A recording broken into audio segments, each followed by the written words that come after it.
Today it's our third session of the online course for inclusion ambassadors. Thanks again for coming, once again for joining us here. And I want to recap, as it's the third session. Before we start, I would like to make a short recap on what we have done so far. For this, I would like you to use the chat that you can find on your bottom right corner of the screen. And I would like to invite you to write in one word or maybe two, something that you remember from one of the previous sessions. It can be anything. Collaboration, okay. That's a very nice start. Anything else? It can be from the content point of view, from the spirit point of view. It can also be the name of one of our speakers, okay, we have another one, discrimination. Very good, that we discussed last Monday. The videos, we also watched some videos that are in the PowerPoint presentations that I sent to you last week, so you should have received them, but I will send them to you again. Interesting discussions. I'm really happy to read this, because today it's going to be super focused on interesting discussions, hopefully at least. Universal education models and inclusion, that was presented by Agnes last Monday too. Exclusion and inclusion, if you remember the circles model that we saw the first session 2 weeks ago. Stereotypes again. Discrimination and prejudices, very good link between the three of them that Kike presented last week. Okay, this is already a bit. I'm going to share my screen with you. I also see Mentimeter and Miro. I think it was not Miro what we used. It was either Geniali or Mural. But I'm really happy you remember it, because today we're going to be using Mural again. So also new tools that we are using throughout these days. And yeah, I'm going to share my screen. So yeah, very briefly, I want to welcome you. You can see three symbols there. I can move my rectangle. So today we're going to focus on three things, let's say. We're going to start, you see here the globe. We're going to start through sharing best practices or good practices or lessons that we have learned on inclusive education among ourselves. So you're going to be put into different groups, and you will have the time to discuss. If you remember, we mentioned that the last session was really theoretical, so it was not so participatory, because we wanted to give you also this theoretical basis to build on it in the upcoming sessions, and the moment is now. So today is going to be more focused on sharing experiences, on practicing what you have learned, and also we have a guest, which leads me also to the second symbol. So we have here Shan Williams. I will give her the floor later on. She's the author of the educational methodology of the Inclusive Schools project, but the methodology will be discussed next week. Today she comes here to also present you or discuss with you her experience in many years and in many different places working on inclusive education and inclusion in education, and also some new theory, but theory that will be applied into the practice afterwards. So once we get the input from Shan, we will move on to already applying what we have learned during these days, and we will imagine how the ideal inclusive school is, and also how the ideal, let's say, or how our role as inclusion ambassadors is too. A bit more of a structured recap of what has happened so far. On the first day, it was very introductory. The first day we learned how to use WebEx, how to use Mural. We learned how the whole course was going to be like. And we also started introducing ourselves on the topic of inclusion. If you remember, we saw the differences between exclusion, segregation, integration, and inclusion. But if you don't remember, it's also okay. Then some other things, as you have mentioned before, is the links between stereotype, prejudice, and discrimination that Kike mentioned.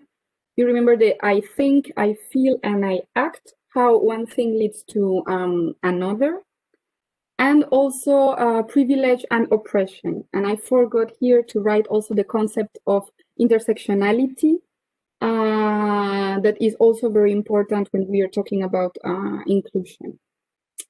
Then also Agnes presented the medical and the social models, and how the social model focus on which are the barriers and how to eliminate the barriers that exist in the environment to be able to meet everyone's needs and everyone's identity on an equal basis, basically. And linking to this, the universal design approach. We also saw some tips and tricks. I'm not going to go through that now. It's in the PowerPoint presentations. So once said this, I thought it was important to recap because we see each other only once per week, and that's not a lot. So it's always good to bring back to our minds what has been done in the past. So now we're going to finally start the session, and we're going to start by sharing good practices. So if you remember from 2 sessions ago, you're going to be placed in breakout rooms. Breakout rooms are just smaller online rooms where you will be with other 8, 7 people more or less, and you will have the chance to discuss in smaller groups, in this case, your best practices. I'm going to share with you now the link to Mural. For those of you that just joined us for the first session, do not worry. So in the chat, I just pasted one link. If you can click on the link and follow it, you will see what I like to call a big online flip chart. And in the corner up left, you see that is written Good Practices Corner. And there's also a GIF of 2 minions that are very excited about sharing good practices. So if you can go to the area of the Good Practices Corner so that I see that you are there. Again, it's the upper left. I see some people already there. Very good. So you're going to have 15 minutes in your breakout room, so in your smaller groups, to share with each other your good practices on inclusive education. It can be something that you have experienced, something that you have created, something that you have seen from a colleague, or something that has been around you, for example, in your school, even if it was not in your class. You will have, again, 15 minutes, so until 5:30 to discuss.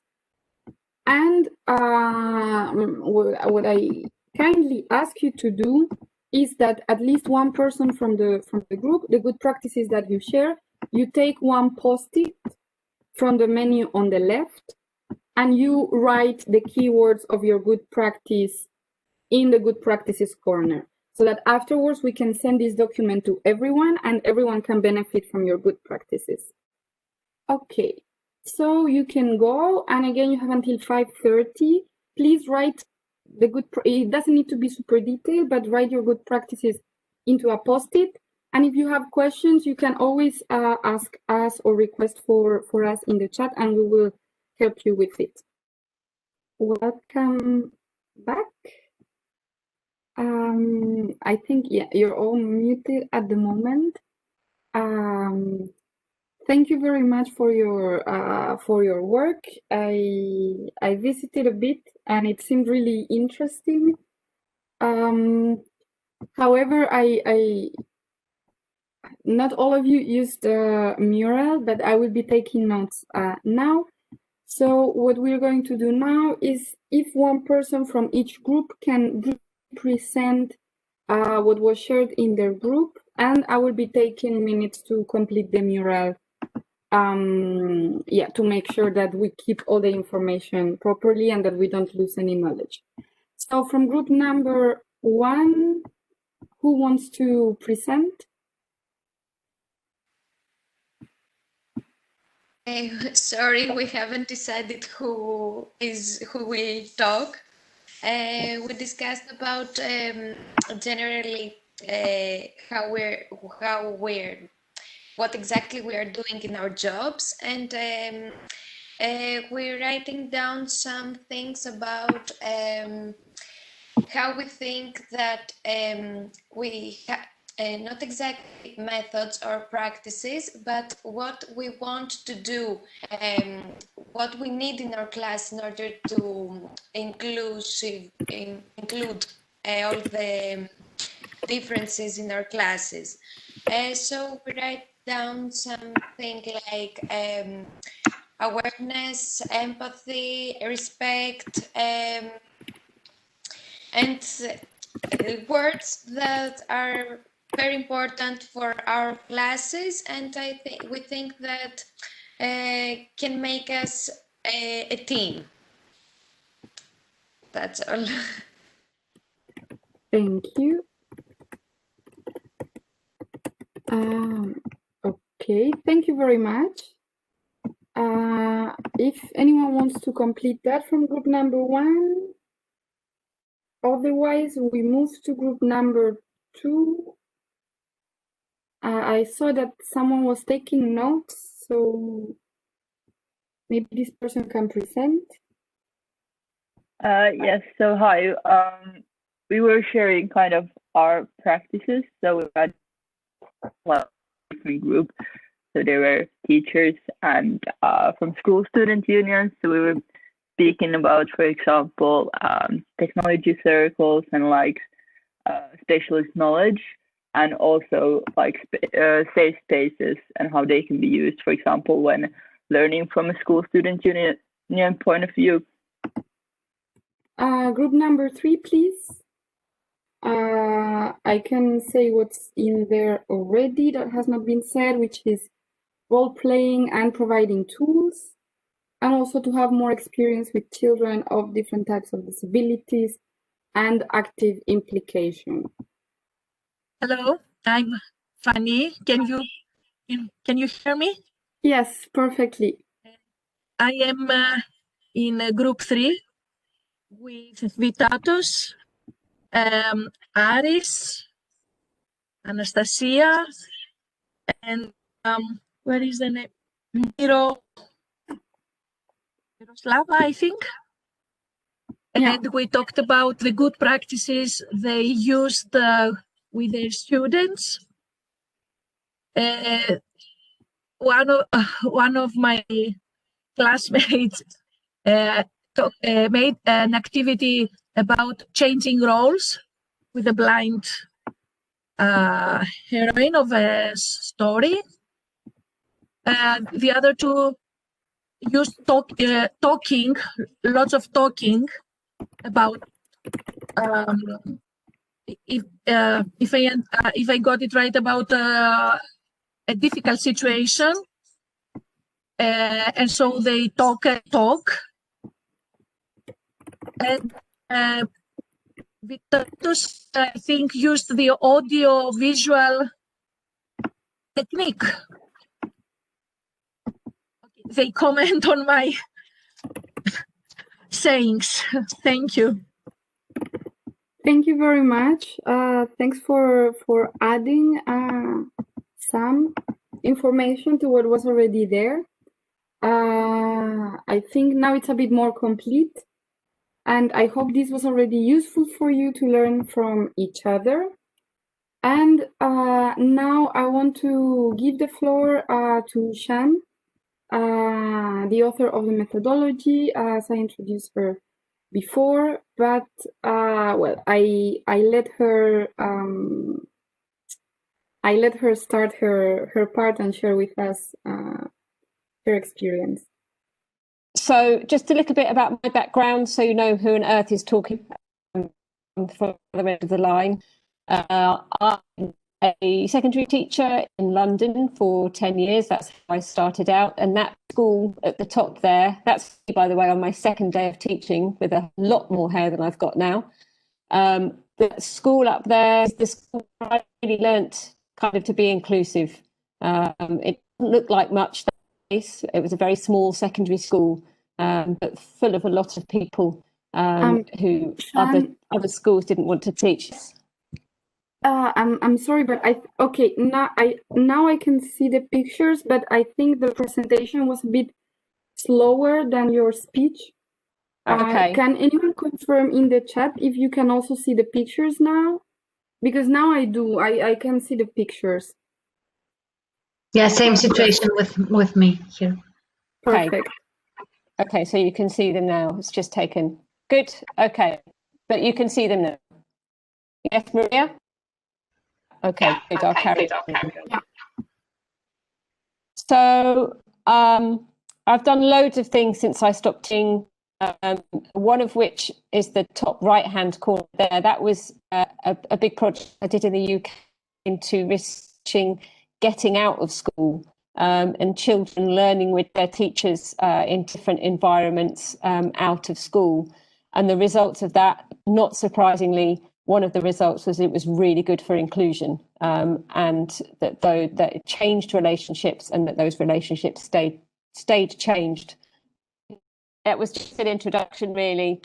I'll just talk about the bottom picture again, which is an example of some work we've done with inclusive pedagogies in Malawi, where I lived for 3.5 years. And I learned a lot there about being inclusive and how to be inclusive without a lot of resource, and really with very little in schools in terms of facilities. Brings me on to what I want to talk about today, what Maria's asked to talk about, which are these three things: policy, practice, and culture. These three elements really underpin what's going on in schools and in systems in relation to inclusion.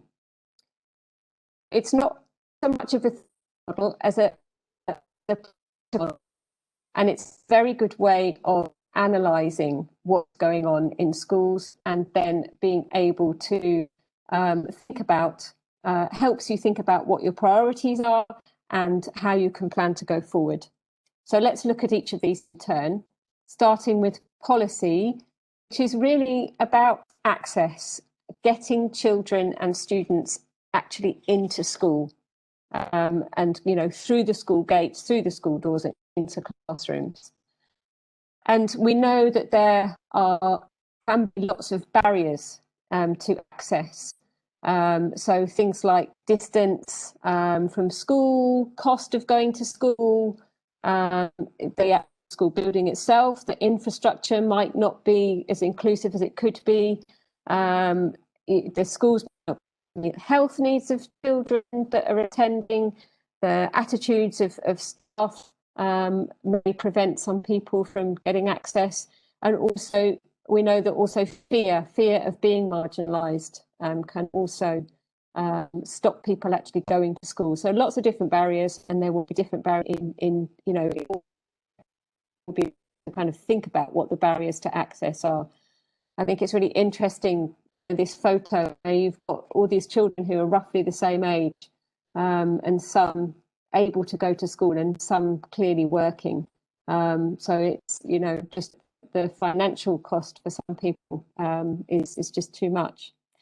So what we find often about inclusion is that it conflict between at a policy level between inclusion and standards of attainment. We all know that in the education systems that we work in, a big focus is on exam results and getting children to academically achieve, but also people want children to be included and in their places of learning.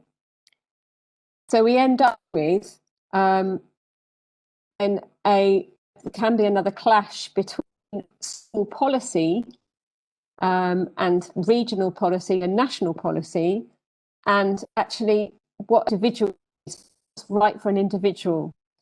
So there can be quite a lot of conflict around policy, which can actually end up being quite stressful. So it's very important that we think carefully about policy because it's the empowerer in the system.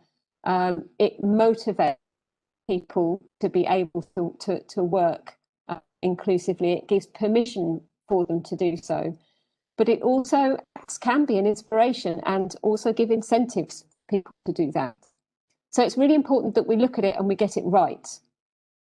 So what we need for that, leaders, and I mean leaders really at all levels. We're not just talking about head teachers or, you know, people in regional departments, that kind of thing. Leaders are everywhere in the school system and in education system. So I'm talking about you when I'm talking about this as well. So we need people with clear, strong core values around inclusion because that will enable those people to then put those into action, and the behaviours are then things that other people can see really clearly. And that's a fine line to tread because the pull to go in a different direction can be very, very strong sometimes. Values are really important. And the ability to have clear vision for the journey that you're going to go on, because remember, this is a process, not an event, and the ability to communicate it. And it often takes more communication than we think it does. So keep on communicating that vision. This is key.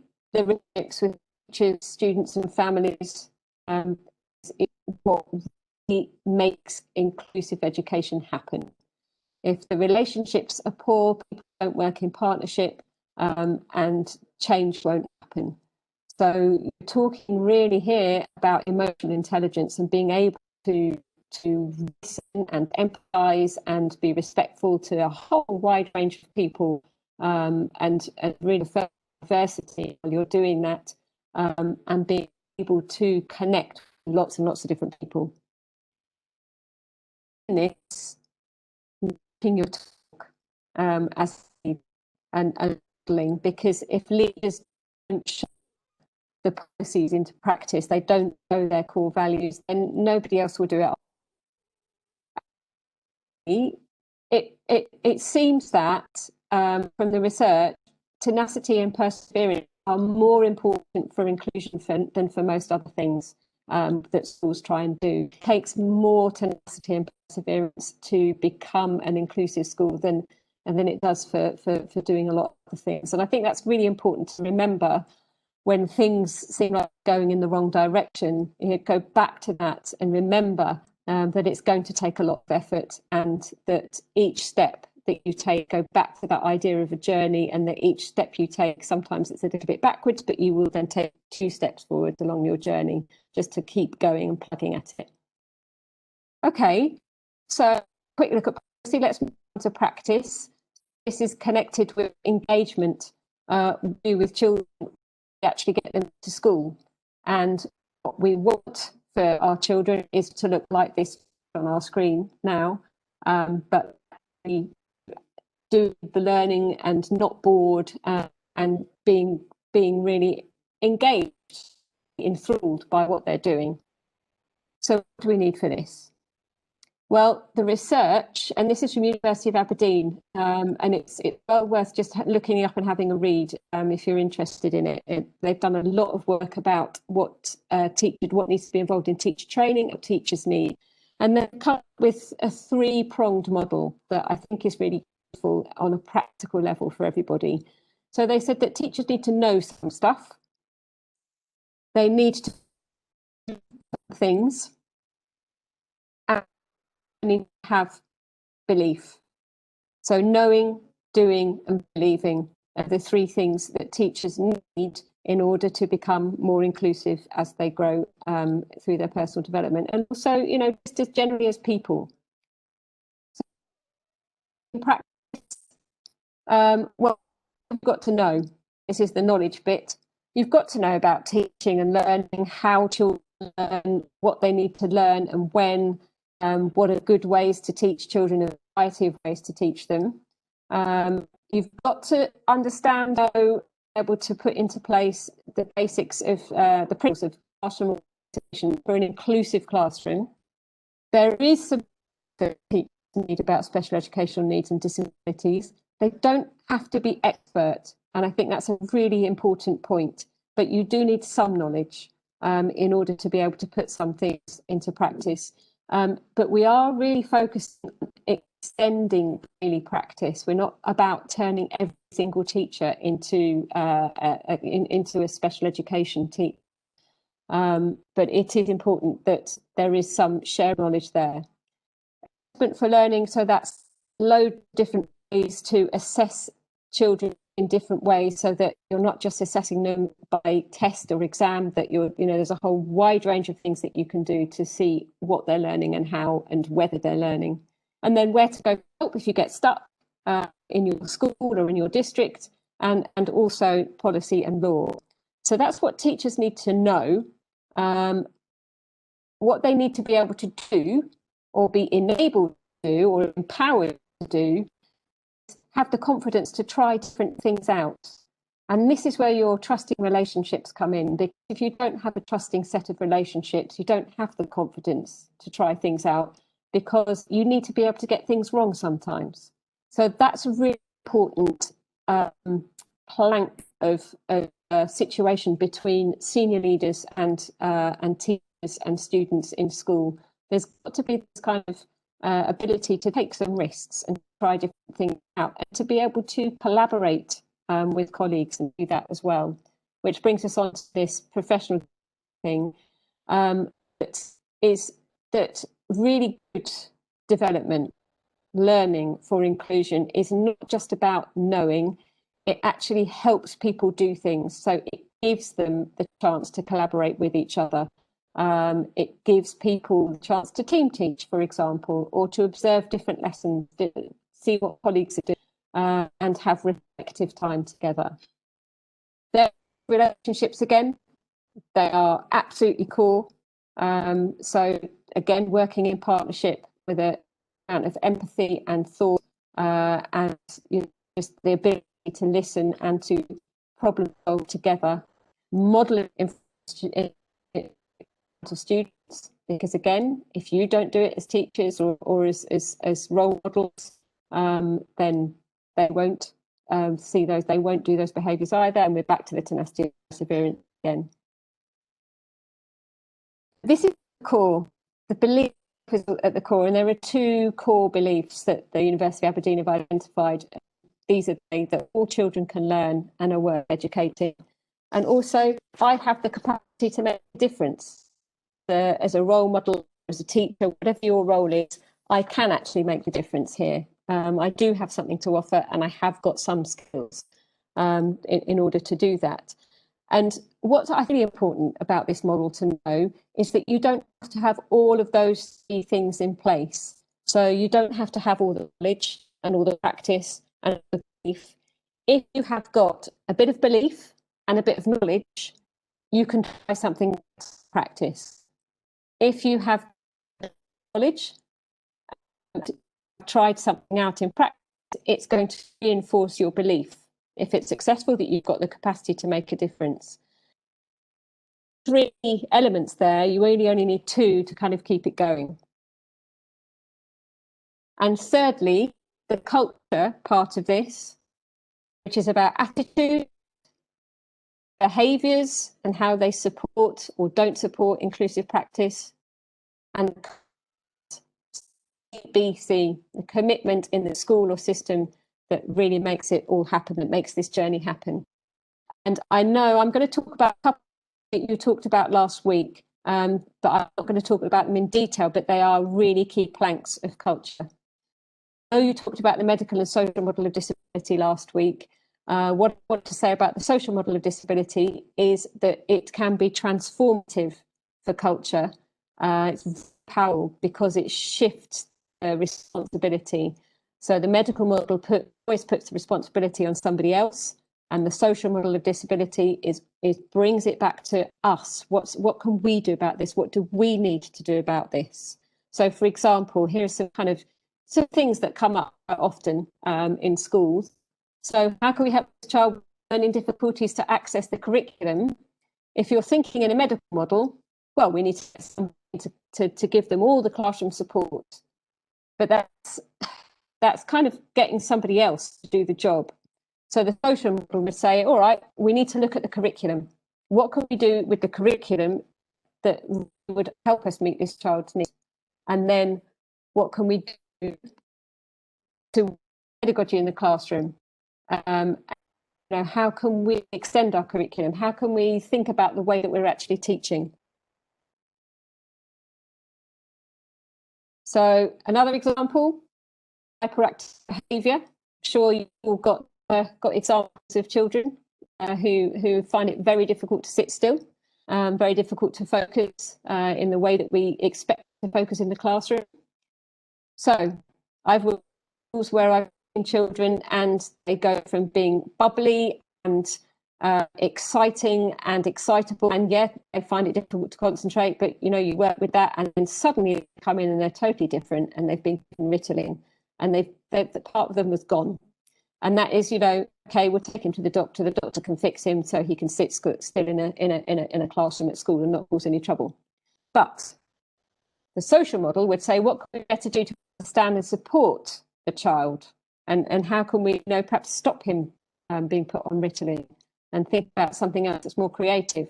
So how can we, as a body of staff and role models, actually manage and we can get the relationships good and manage the behaviour, and how can we introduce those systems around the school so that they work not just for that child, but for any.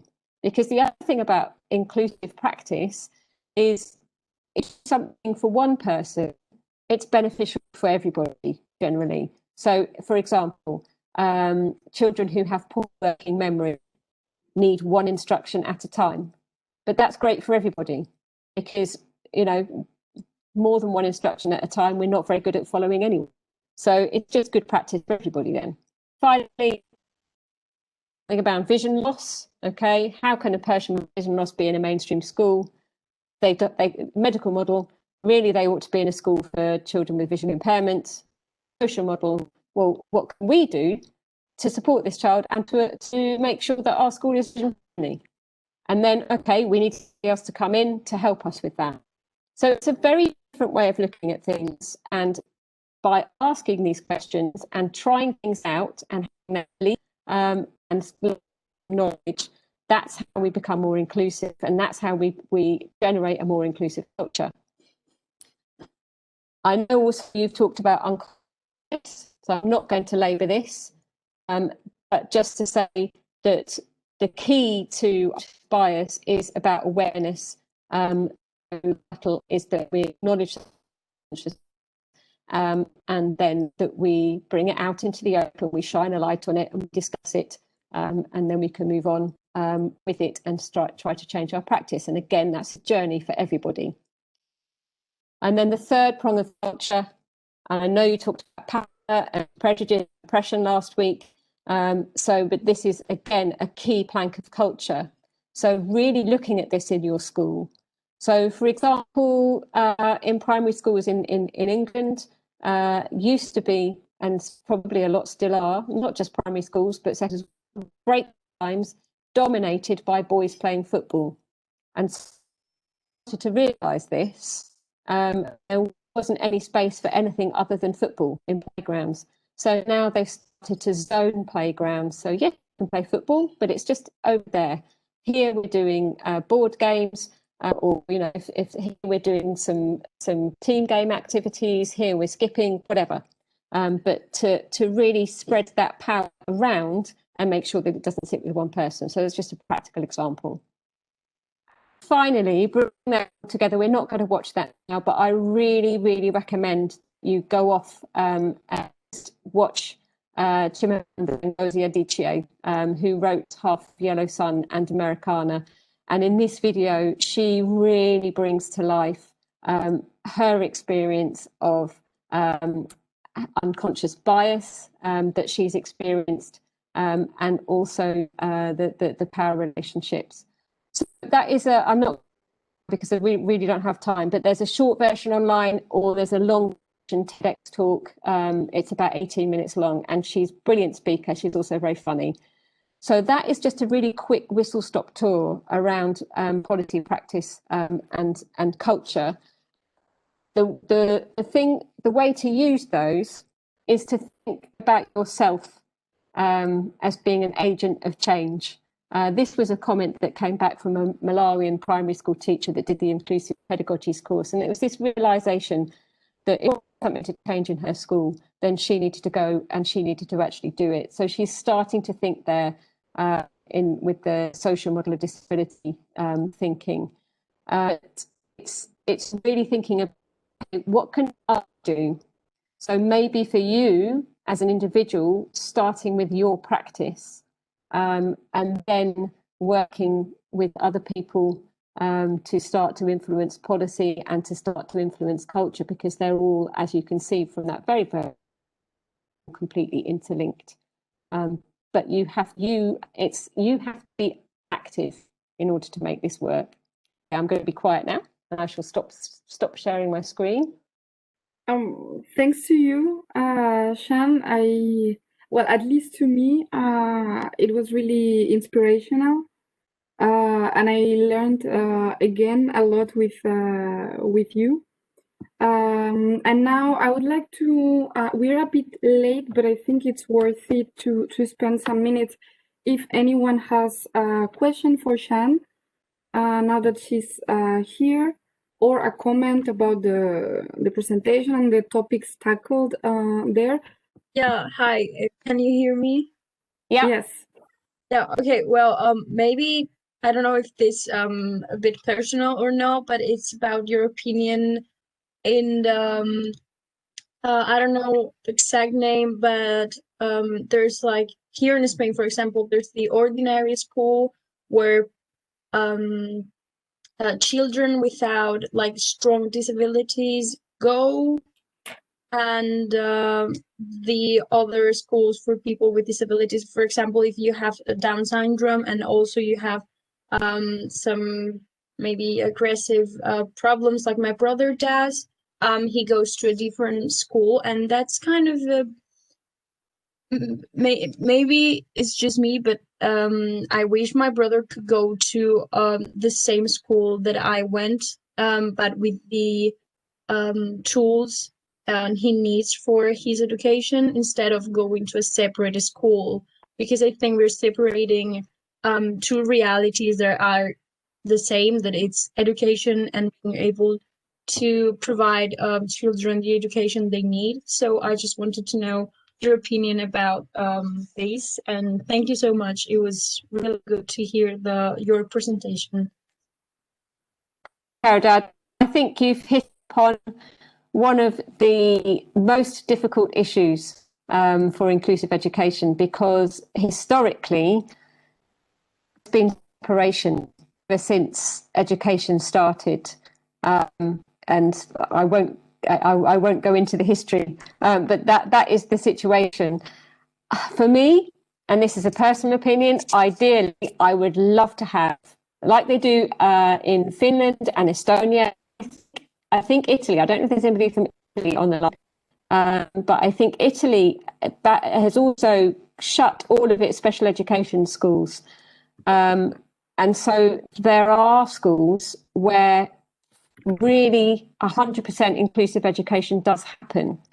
But in order to do that, you need to be able to resource it properly. So I can talk from my own experience. The schools that I've worked with in the UK, in South London, which it is where I'm from, many, for example, of the primary schools were built in, 100 and something years ago.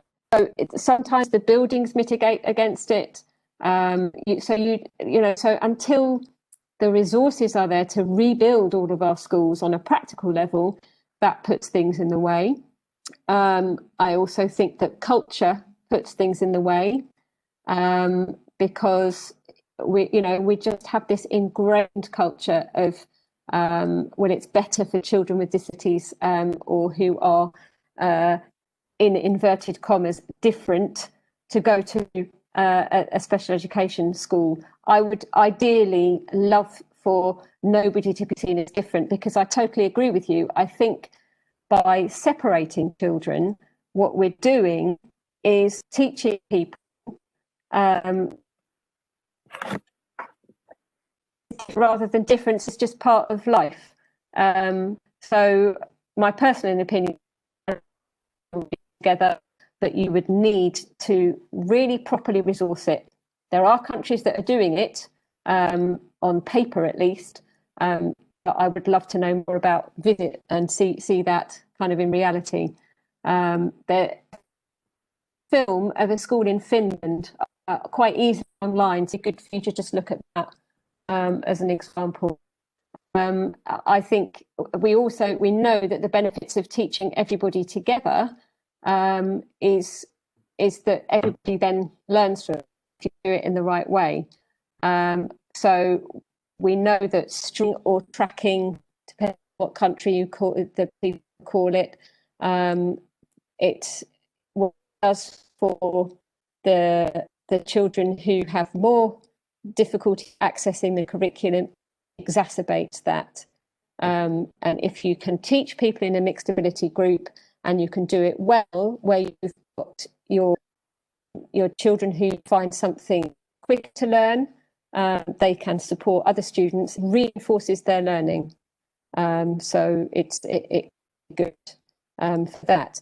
What I would want to say, though, is that where children have a special interest, so for example, whether there's something science or a performing art, then that also does need to be nurtured, because you want people who've got what they need. So thanks guys for listening, and I'll see you next week. Thank you very much to you, Shan. Thank you. It was really, really inspiring. We've got a little bit more than 15 minutes to go. So we wanted to do this really practical exercise to show how actually inclusion in education looks like. So I will share with you once again my screen. Where is this? Okay, now you should be seeing it. Okay, here it is. I'm moving the rectangle here. Okay, perfect. So what we're going to do now is that we're going to be again in 3 groups. It's the same link to the mural that you used before. So if you notice, there was the good practices corner here, and here there were 3 rectangles with group number 1, group number 2, and group number 3. So the rectangles correspond to the place that you have to write in the mural. And the question now is, we're going to envision how the ideal inclusive school looks like. Because next week we are going to work on actions actually to improve our school towards a more inclusive school. But in order to do that, it's always good to dream a little bit and to do the exercise of how the ideal inclusive school would be. And for this, we're going to work on 3 things. I really invite you to get creative. So how does an inclusive school feel? So how does it make you feel? How does it make it feel to the other students? How do people feel? You know, you enter into an inclusive school, and how do you feel? The second one is, how does it look like? You can also add pictures if you want. So visually, how do you envision it? Before, Shan also mentioned about like schools being 200 years old, the buildings. So if we rebuild those schools, how would they be? And the last one, how would it sound? What would you hear? What would you listen there? What would you hear over there? So it's an exercise of imagination that you're going to have a bit less than 15 minutes to do. And then you will present very, very briefly, you will present in 1 minute. So I already tell you so that you know, and the presentations go quick. Yeah, so some people have to leave already. I send you now to the breakout rooms. Please, please, please write your conclusions in the groups. I copy paste, yeah, exactly. I copy paste the link to the mural.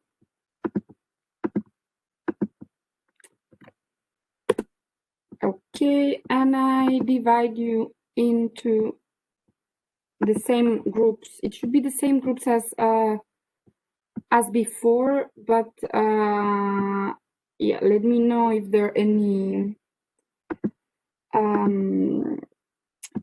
issues. I'm moving a couple of people because some groups have less now. So yeah, you can go now, and you have 10 minutes, let's say. We will write in the chat the instructions so that you have it clear, but try to envision the ideal inclusive school with everything that you have learned in the last days. I open the rooms now, and enjoy. Welcome back. I hope it was a nice experience. I saw that all of you contributed to the mural. Let's start with group number 2, because I see that group number 1 is still arranging some stuff.